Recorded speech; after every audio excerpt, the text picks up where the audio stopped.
Hello everyone, I'm bringing you the Mannequin of the Month for August 2024 today. Obviously coming out a little bit later in the week, so it does come out on the 1st of the month. There will be a further upload this coming Monday, and then an upload on Wednesday on my secondary channel, RM Military Miscellany, and then there's going to be a bit of a gap. I thought I'd give you a little bit of an update on the upload schedule at the start of the video here. I have my solicitors qualifying exams next week and the week after, so I'm not going to be making videos during that time. I have a few made which I can upload, and I'll get back to filming once they're over. So I can't exactly say when the next video will come out after that, but it'll be a couple of weeks down the line. So a brief pause for those exams and then back to it after that, all being well.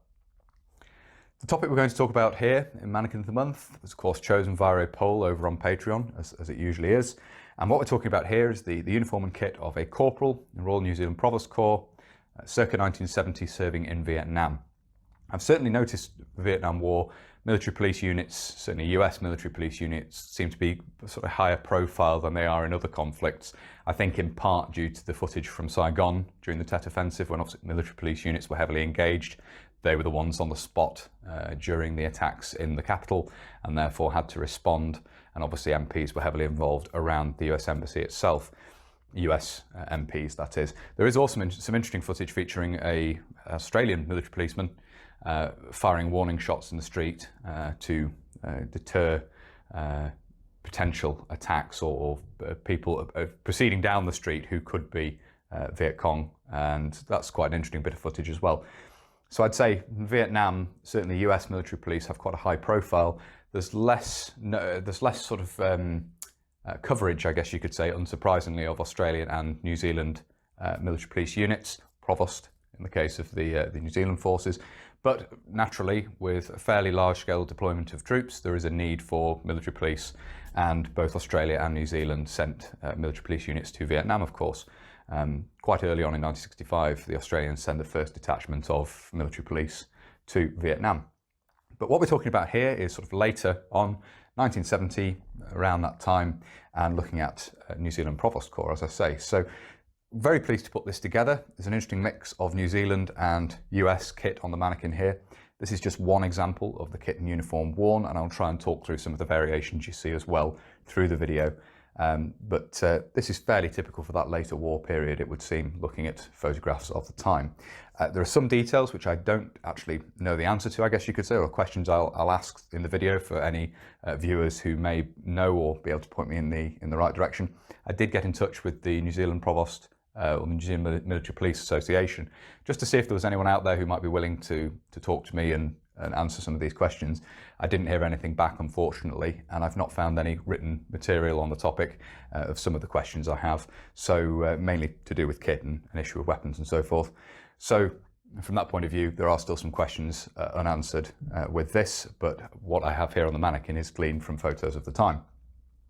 Starting at the top, as we usually do, we have here the blue beret, interestingly, of the Provost Corps, rather than red. Of course, red is it's a bright red, as we have on the lanyard here, is typically the colour you associate with military police. But the New Zealand Provost Corps went with a blue beret here, which is a slightly lighter blue than the midnight blue you see the British berets of the time. Just a very slightly lighter shade, but not far off at all. And you have the Provost Corps cap badge here, of course, with the Elizabeth II cipher in the centre there, and the crown at the top, surrounded by a wreath. Basically, this takes the form of the British Military Police cap badge, but you have Royal New Zealand, Royal NZ Provost, NZ Provost in the centre there, in the scroll there, excuse me, as opposed to military police, what you would see on the British cap badge. But otherwise, a very, very similar cap badge there, as you can see. The shirt and indeed the trousers are New Zealand green uniform, and I believe this was introduced in the very early 1970s, late 1960s, early 1970s. It's certainly that this particular set is a slightly later 1970s date, but you do see photographs showing this pattern in use in Vietnam late on, so that's what I've chosen to have on the mannequin here. We do have a red lanyard worn from the pocket here, up onto the shoulder, of course, and you do see this in some photographs. They weren't universally worn, it depended really on the duties that were being undertaken, but you do have that there. Obviously, New Zealand forces in Vietnam went in slightly smarter uniform, walking out uniform, I guess you say, still wearing the green uniform, but smartened up a little bit. You do often see the red lanyard worn, commonly on the left, but military police seems to be worn on the right. So that's what I've replicated here. based on period photographs, as I say. In terms of the uniform, you do also see Australian greens worn as well. So the Australian shirt with simple patch pockets, no pleat, and then a sort of squared off pocket flap, and the Australian version of the jungle green trousers. But very similar to these, they both have the crossover belt design, which we've talked about in previous videos, the leg pocket and so forth. New Zealand trousers are just slightly different in the way the waist belt and everything functions, but otherwise very similar. So you do see a mix and match of New Zealand made and Australian made, and early in the war British made uniform as well. New Zealand forces in general made quite extensive use, particularly of British shirts, both the cellular and actually wool shirts as well to some degree. Not seen military police wearing those, but they were used more generally by New Zealand forces earlier in the war. The equipment, as you can see here, is basically US issue equipment. You do see some photographs, particularly earlier on, of New Zealand Provost wearing the full set of US leather pistol equipment, which includes a leather belt, a hanger for the holster to attach onto, and a cross belt or a cross strap that goes across, sort of Sam Brown style. What's more common to see, and obviously this would again depend on the specific duties, but what's more common to see is the leather equipment, the leather pouches and the holster carried on a webbing belt, a web belt as we have here. Now, this has been blackened with boot polish and the brass work has been somewhat cleaned up. So obviously the brass work is originally blackened, but in period photographs, and as I say, there are original examples out there, the brass work has been cleaned up, and you have that here. So as I say, it's a standard M1956 webbing belt, but blackened with boot polish, and then the brass work's been cleaned up as well. The pouches we have here are a dressing pouch or first aid pouch round on the front left hip here. On the right hip we have the 2-pocket pouch for 1911 magazines there for the 1911 pistol, and then round on the hip, as we'll see in a minute, we have the holster carried down there as well. In terms of the equipment carried, this is a set of equipment designed for use with the 1911 A1 by the time, of course, the standard issue American sidearm, and it would appear that that was used by New Zealand Provost. I've not been able to confirm this, so this is sort of where the questions come in, is if anyone can advise on that. It's something I've been trying to find an answer to. It's difficult to tell in photographs. Obviously, generally the weapons are holstered, and it's often the particular angle the photograph is taken from, you cannot see the weapon, but the magazine pouches were certainly carried. And the other option really is the Browning high power, and high power magazines will not fit in these, which suggests that the 1911 was carried. And I certainly have seen a photograph, I think from earlier in the war, around 1966, and you can just see the butt of the pistol, the grip of the pistol sticking out of the holster, of course, as is the case with these holsters, and it does appear to be a 1911. Just an interesting little detail there. It would be great to be able to confirm that, but judging from photographs, that does seem to be the case, that the 1911 was carried. In some instances, certainly in US service, the first aid pouch was sometimes used for carrying handcuffs. I don't know if that was the case in New Zealand service. It could well be used to carry a first aid dressing in there, which is of course is the intention behind the design of this leather pouch carried on the belt there. I think that's everything to talk about at the front of the mannequin here. We'll start moving this around now and have a look at some of the other details. Moving this around to look at the right hand side, we'll work our way down and talk about the insignia and the equipment and so forth. So up on the epaulette we have a slip-on New Zealand shoulder title, and this is embroidered title on black wool with a simple loop on the back to allow it to be slipped over the epaulette there. Underneath the epaulette we have the red lanyard coming round here. This is looped together under the arm. One end runs up to the pocket here, and obviously it just loops round the shoulder there, as you can see, under the arm. Also attached to the epaulette and obviously around the arm as well, we have here a military police brassard, and New Zealand forces basically used the US type of brassard, which we can see here, sometimes with the New Zealand Provost Corps shoulder title attached onto it.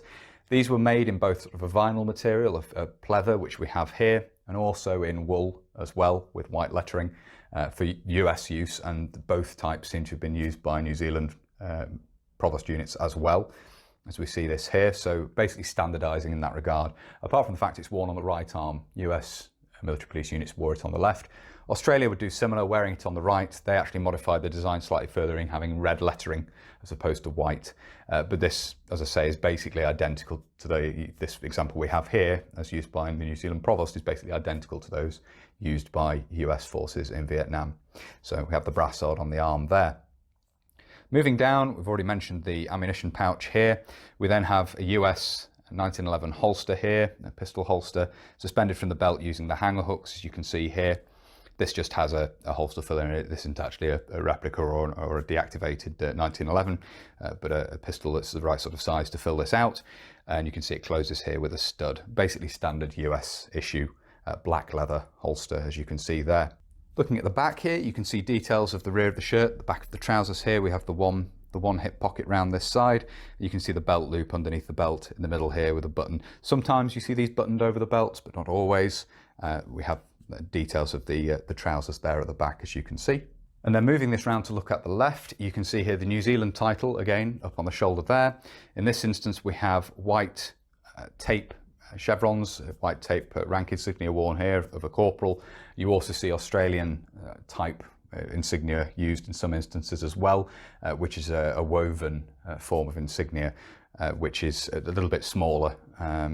As I say, it's just the standard Australian insignia intended for wear on their green uniform at the time. It was also used by New Zealand forces to some degree in Vietnam.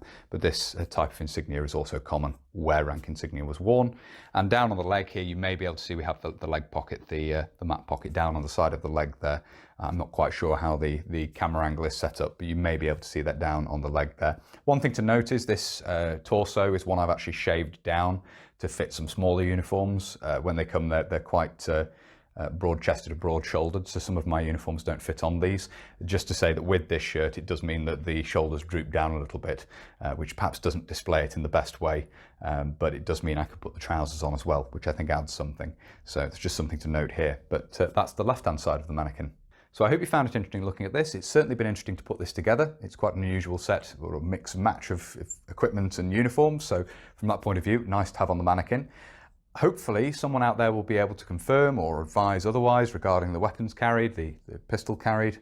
As I say, it does appear that 1911 was used by New Zealand forces. Australian forces were using the Browning high power, but it does appear that New Zealand units were using the Provost units were using the 1911, given the equipment used and some evidence gleaned from photographs. But if anyone can clarify that point, I'd be very interested to know.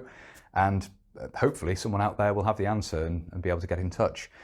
As I say, I've certainly found this interesting to put together, and hopefully you found it interesting looking at it. If you have and you'd like to see more of this sort of thing, please do consider subscribing to the channel if you haven't already. And whether you're newly subscribing or you've previously subscribed, please do make sure you hit the little bell, the notification button down below.